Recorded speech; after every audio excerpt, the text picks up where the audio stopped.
आज भी खूब रुपये हो गए। ऐसा लगता है नानी क्या नौकरी करने आ रखा था ये नहीं। मतलब हस्बैंड जी ने उतना किसी को नहीं मनाया होगा जितना माँ को मना दिया। हिंदी में कमेंट करना, माँ पड़ेगी हिंदी में लंबा चौड़ा जितना बड़ा पार्ट हो सकता है ना उतना करना भाई। चलिए जी, फाइनली पहुँच गए हैं सासू जी।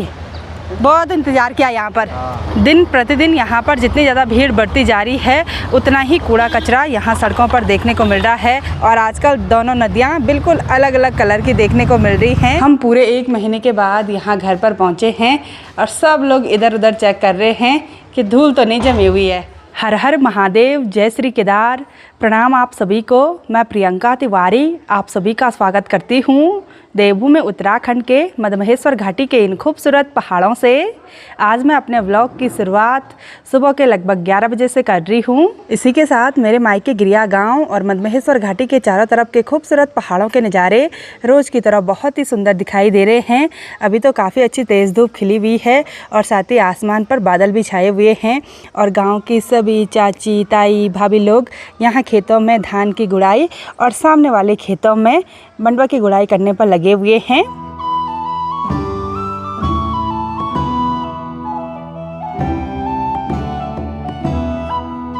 हमारे होम स्टे में जितने भी गेस्ट रुके हुए थे वो आज सुबह सुबह घूमने के लिए चले गए और शाम के टाइम पर फिर से यहाँ होम स्टे में आ जाएंगे। बहुत दिनों तक मायके वाले घर में रहने के बाद आज फाइनली हमारी तैयारी हो गई है यहाँ मायके वाले घर से डायरेक्ट शहर की ओर जाने की।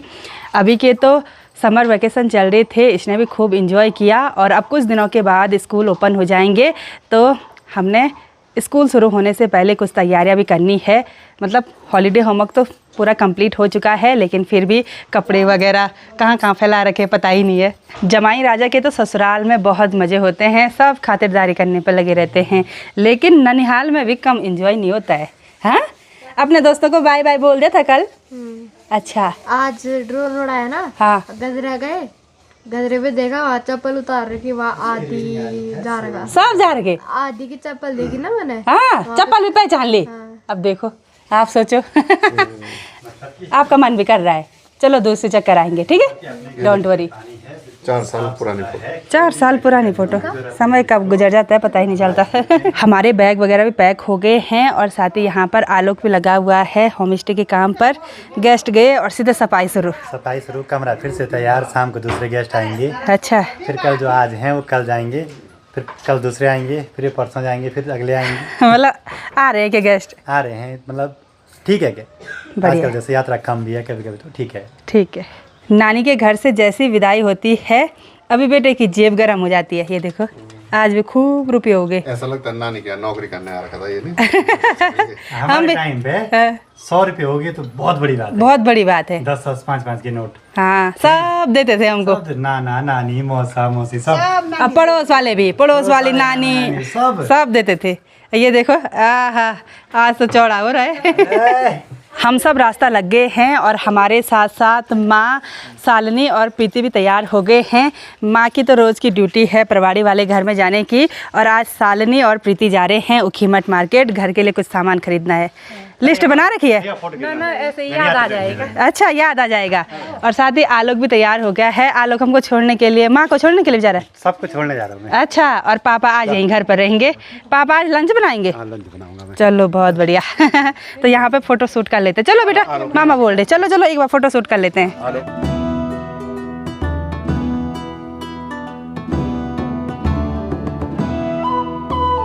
बाय पापा, आज पापा घर में अकेले हो गए। तो चलते हैं अब। शालिनी चल यार, देहरादून चल मेरे साथ। चलो है? चलो। इतनी गर्मी आई और ये शालिनी को महसूस है। देहरादून तो और भी भयंकर होगी। बाद में, चल बाद में कब आओगे पक्का बता दो। बता दो। माँ को आज सुबह से हम बोलने पर लगे हुए हैं कि चलो देहरादून थोड़ा इलाज करवा देते हैं, काम तो ज़िंदगी भर होगा। मतलब हस्बैंड जी ने उतना किसी को नहीं मनाया होगा जितना माँ को मना दिया। चलो मैं आती है तो सब बोलने वाले हैं, गाय नहीं है बोलने वाली है, तो वो बेचारी भी क्या करेगी, क्या करेगी। तो कर लेते ना, व्यवस्था कर लेते। माँ को समझाने का लेवल बहुत हाई भी हो गया था। मैंने माँ को बोला कि जिस दिन कोई मर जाता है ना, पता चला किसी को अटैक आ गया, फिर उसके बाद भी तो करते हैं उनके घर वाले हैं। हस्बैंड जी ने अपना उदाहरण भी दिया कि हम छोटे थे, पापा हमको बोलते थे कि तुम्हारी बस के ये होटल चलाना नहीं है, ऐसा वैसा। आज जिस दिन ससुर जी मरे ना, दूसरे दिन से कॉलेज भी छूटा, अपना काम संभाला, क्या नहीं किया। तो इंसान जो जिंदा रहता है वो आगे काम चलाता है। जो जब आँख बुझ जाते हैं तो तब हो गया, तब कोई कुछ करे। हमने बोला ना थोड़ा रिलैक्स हो जाओ भाई, अपना भी थोड़ा ख्याल रखो, लेकिन पता नहीं यार, आप सभी लोग ही समझा दो। हिंदी में कमेंट करना, माँ पड़ेगी। हिंदी में लंबा चौड़ा जितना बड़ा पार्ट हो सकता है ना, उतना करना भाई। माँ हिंदी वाले कमेंट सारे पढ़ती है। इधर साइड जो भी लोग किचन गार्डन में मेहनत करते हैं, घर की ऑर्गेनिक सब्जी मिल जाती है। आपने यहाँ से निकाली? अच्छा, ये देखो बीन्स मिल रही हैं भाई, घर की बीन्स। अच्छा, बंदर ने खा दी। इधर साइड बंदर नुकसान कर रहे हैं ना, है ना? तो जो भी हो रही फटाफट से निकाल दो बंदर आने से पहले।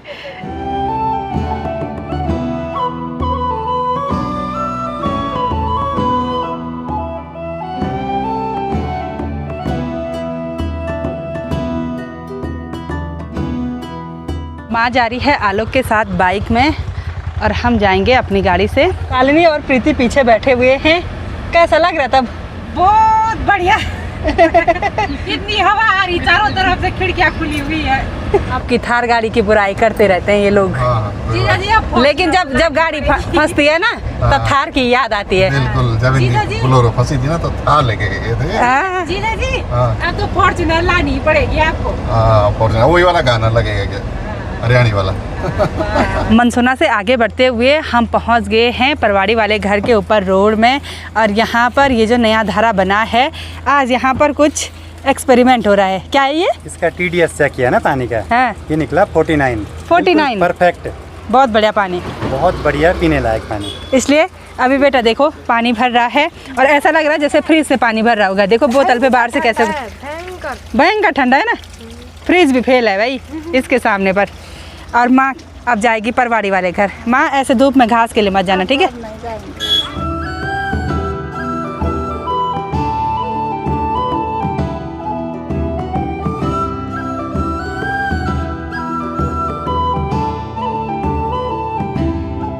एक बार नानी दादी लोग खुश थे, आजकल सब अब रोने बैठ गए सब। यानी कि उनके नाती पोते सब स्कूल जाने लगे, स्कूल जाने बैठ गए हैं। सब घर में सबका सुनसान होने बैठ गया। सुनसान होने लग गया। चलो कोई नहीं, कभी खुशी कभी गम, अब नानी है ना? नानी दादी लोग अब खाली फोटो देखेंगे।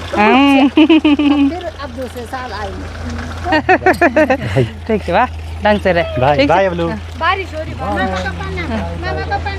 अरे कोई अरे नहीं होता है। मामा भांजा की मस्ती खत्म नहीं होगी। चलो भाई, ठीक है माँ, बाय। वाह बाय। अबू चलो बैठो, चलते हैं आप, चलो।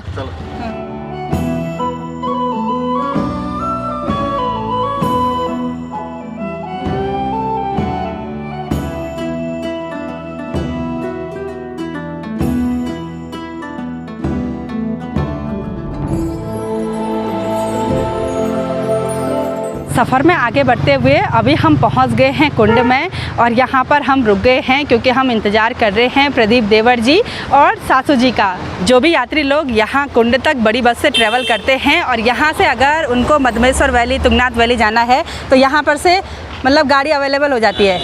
चलो बहुत बढ़िया, मधमेश्वर वैली के लिए भी, तुंगनाथ वैली के लिए भी, और अगर केदारनाथ साइड जाना है तो वहाँ के लिए भी। चलो बहुत बढ़िया, अच्छा लगा आपसे मिलके। चलो सारी दुनिया के लोग आ गए, लेकिन देवर जी कहाँ रह गए? इनके लिए बाकी बात का जाम लगा हुआ है। जाम लगा हुआ है? बोला कहाँ पे लगा है? ऐसे यहाँ सामने पे, पता नहीं यार। और आज ना बहुत ही भयंकर धूप महसूस हो रही है। जैसे जैसे हम नीचे जाएंगे वैसे और भी ज़्यादा गर्मी महसूस होगी। और दिन के टाइम पर तो आज मैं बहुत दिनों के बाद ऐसे धूप में खड़ी हो रही हूँ भाई। हालत ख़राब होगी धूप में खड़े रह रह के। बाइक तो आने लग गई हैं, सच में जाम लगा हुआ था, बहुत सारी बाइक आ रही है। बाइक आने लगे, हाँ बाइक आने लगी, इसका मतलब जाम ज़्यादा लगा हुआ था। ज़्यादा लगा हुआ था, बाइक को घुसने की जगह भी नहीं थी।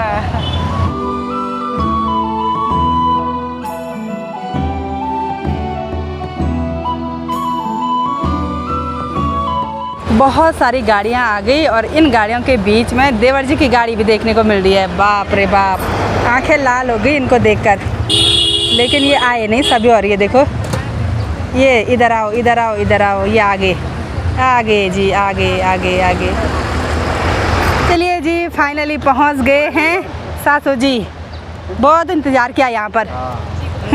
ये जी प्रणाम। हाँ एक है तुम भी? अच्छा तो अब सासू जी भी हमारे साथ जाएंगे देहरादून वाले घर। अभी था कर हम मूड़ी में भयंकर कर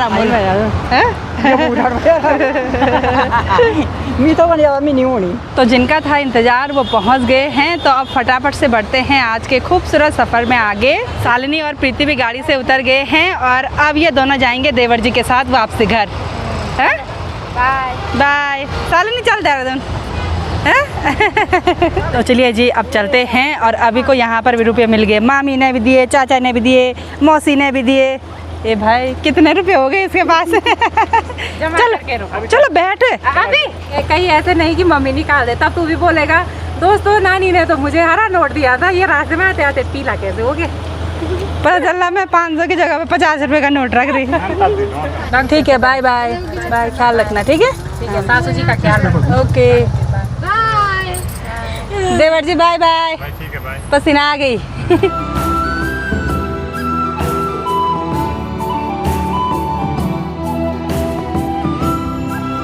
आगे बढ़ते हुए अभी हम पहुंच गए हैं श्रीनगर गढ़वाल से थोड़ा सा पहले कलियासौड़ में।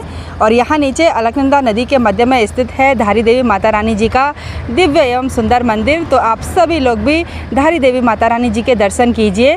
और आजकल अलकनंदा नदी का जलस्तर बढ़ भी गया है और साथ ही नदी बहुत ही मटमैली देखने को मिल रही है। श्री केदारनाथ धाम और श्री बद्रीनाथ धाम की यात्रा करने के दौरान बहुत सारे श्रद्धालु धारी देवी माता रानी जी के दर्शन करने के लिए भी जाते हैं। तो धारी देवी माता रानी जी की कृपा आप सभी लोगों पर भी हमेशा बनी रहे। और आजकल इधर साइड देखिए रोड के दोनों साइड बहुत सारी गाड़ियाँ पार्क हो रखी हैं। सभी जितने भी टूरिस्ट व्हीकल हैं, लोकल व्हीकल हैं, सभी के यात्री जा रखे हैं माता रानी के दर्शनों के लिए।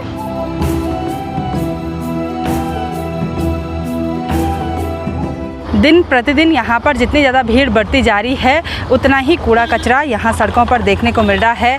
हम हमेशा शहर जाते टाइम यहीं इसी लोकेशन पर रुककर माता रानी के दर्शन करते हैं, लेकिन इस बार देखा तो सारी जगह ये प्लास्टिक की बोतलें वगैरह। और यहाँ नीचे नज़र गई तो क्या ही बताना भाई। यहाँ नीचे देखिए कूड़ा ही कूड़ा देखने को मिल रहा है। सभी लोग यहाँ से नीचे फेंक देते हैं कूड़ा को। इधर साइड भी ऐसे ही हाल हो रखा है। अपने ब्लॉग के माध्यम से मैं आप सभी लोगों से बार बार निवेदन करती हूँ कि जब भी आप किसी भी तीर्थ स्थल, पर्यटक स्थल पर घूमने के लिए आते हैं तो कृपया कूड़ा कचरा इधर उधर बिल्कुल भी ना फैलाएँ। डस्टबिन का यूज़ ज़रूर से करें। बाकी स्थिति तो बहुत ही ख़राब हो रही है। जहाँ भीड़ बढ़ रही है वहाँ कूड़ा कचरा भी बहुत भयंकर देखने को मिल रहा है। कूड़ा कचरा तो होता ही है, लेकिन फैला हुआ कूड़ा कचरा क्या ही बताएं। इसका फिक्स निवारण तो होना ही चाहिए भाई। शाम के लगभग 4:30 बजे खूबसूरत सफ़र में आगे बढ़ते हुए अभी हम संगम नगरी देवप्रयाग में पहुंच गए हैं। और बहुत दिनों के बाद आप ये खूबसूरत सा दृश्य देख रहे हैं। और यहाँ नीचे दो पवित्र नदियों का संगम है, भागीरथी और अलकनंदा। आजकल अलकनंदा नदी का जलस्तर काफ़ी बढ़ा हुआ है और आजकल दोनों नदियाँ बिल्कुल अलग अलग कलर की देखने को मिल रही हैं। भागीरथी नदी हरे हरे कलर की और अलकनंदा मटमैली कलर की। और वहाँ संगम पर बहुत सारे श्रद्धालु स्नान करने के लिए गए हुए हैं।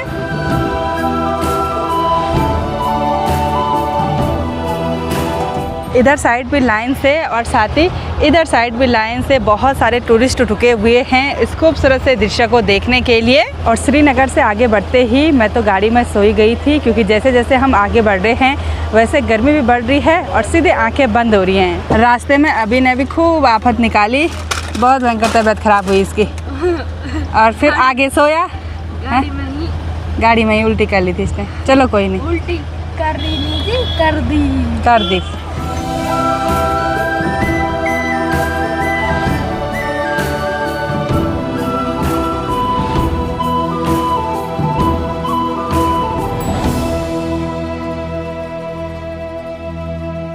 रात के लगभग 9:30 बजे का टाइम हो गया और सफ़र में आगे बढ़ते हुए फाइनली हम देहरादून में पहुंच गए हैं। और अभी हमारी शक्ल देखिए कितनी भयंकर हो रखी है। मैं तो आज पूरे रास्ते भर सो के आई, पता नहीं कितनी नींद आ रही है। और अभी भी नींद ढंग से पूरी नहीं हुई, छल नींद आ रही थी। थोड़ा सा ब्रेकर पर गाड़ी ऐसे उछल रही तो सीधे नींद खुल रही, या गर्दन में दर्द हो रहा था, ऐसे ही कुछ हो रहा था आज पूरे रास्ते भर। क्योंकि बहुत दिनों तक हम बिल्कुल ठंडी जगह पर रहे और एकदम अचानक से गर्म जगह पर आए तो मेरी तो नींद ही पूरी नहीं होती है। अब 1-2 दिन तक रिलैक्स होंगे, फिर अभी बेटे की स्कूल भी खुल जाएगी। गाड़ी से हमने सारा सामान भी निकाल दिया, अच्छा हुआ लिफ्ट हो गई, वरना इतना सारा सामान ऊपर कैसे लेकर जाते। जाओ अभी पापा के साथ, हाँ, मम्मी भी आ रही है। जाओ जाओ जाओ। दादी जाएगी, दादी। मेरे को डर लग रहा है। डर क्यों? अरे वो बहुत हैवी लिफ्ट है। मैं देखूंगा ना, मैं देखूंगा लिफ्ट सबसे पहले कौन जाता है। लिफ्ट यही है। हम पूरे 1 महीने के बाद यहाँ घर पर पहुँचे हैं और सब लोग इधर उधर चेक कर रहे हैं कि धूल तो नहीं जमी हुई है। सासू जी पहले ही बोल रही थी सफाई करने के लिए नहीं वो रखा होगा, बोला अच्छा सफाई कर दिया हम। नहीं सफाई करेंगे पर डीपली सफाई करने की ज़रूरत नहीं है। दूध क्लीन है भाई। हैं? मुझे तो ऐसा लग रहा था कि सारी जगह धूल जमी होगी, लेकिन नहीं है उतनी। हैं? पैक, वाले में है ही नहीं। हाँ वही तो पैक रहा ना पूरा। बहुत ज्यादा गर्म हो रहा, हमारे कमरे में गर्म हो रहा है भयंकर। क्योंकि वहाँ धूप देर तक रहती है ना। घर पर पहुँचने के बाद भी आराम बिल्कुल नहीं है। सभी लोग अपने अपने बैग से कपड़े वगैरह निकाल रहे हैं और साथ ही घर से जो भी सामग्री लेकर आए उसको अलग अलग रख रहे हैं। घर पर आने के बाद सबसे पहले फ़िल्टर का पानी निकाला, उसके बाद फिर से दूसरा पानी उसमें फ़िल्टर हो रहा है, फिर पीने के लिए पानी मिलेगा। किचन में भी थोड़ा बहुत धूल जमी हुई है और अच्छा हुआ सासू जी ने यहाँ गैस के ऊपर ये कपड़ा रखा हुआ है तो गैस एकदम साफ़ ही नज़र आ रहा है।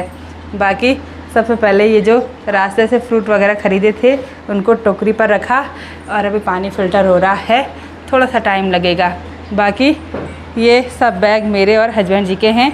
इसमें एक बैग ये बड़ा वाला सासू जी का है तो इसको लेकर चलते हैं यहाँ अंदर। सासू जी तब से लगी हुई है, पता नहीं क्या क्या कर रहे हैं, अपने कपड़े वगैरह अलग अलग कर रहे हैं। ये देखिए अलमारी पर सेट करने लग गए कपड़े। आज के सफ़र में सभी को थोड़ा बहुत थकान लग चुकी है, इसलिए हम खाना खुद नहीं बना रहे हैं बल्कि आज खाना बाहर से ऑर्डर कर लिया। थोड़ी देर में खाना घर पर पहुंच जाएगा, तब तक हम फ्रेश हो जाते हैं। और बहुत दिनों के बाद देहरादून वाले घर में आए तो बहुत बढ़िया भी लग रहा है, लेकिन कल के दिन पर ढेर सारा काम इस घर में होने वाला है, यानी कि साफ़ सफाई का काम सबसे पहले वही होगा, मतलब बिल्कुल डीपली क्लीन करना पड़ेगा। तो चलिए जी इस ब्लॉग को इतना ही रखते हैं, मिलते हैं आप सभी लोगों को अपने नेक्स्ट ब्लॉग में। तब तक के लिए जय देव भूमि उत्तराखंड।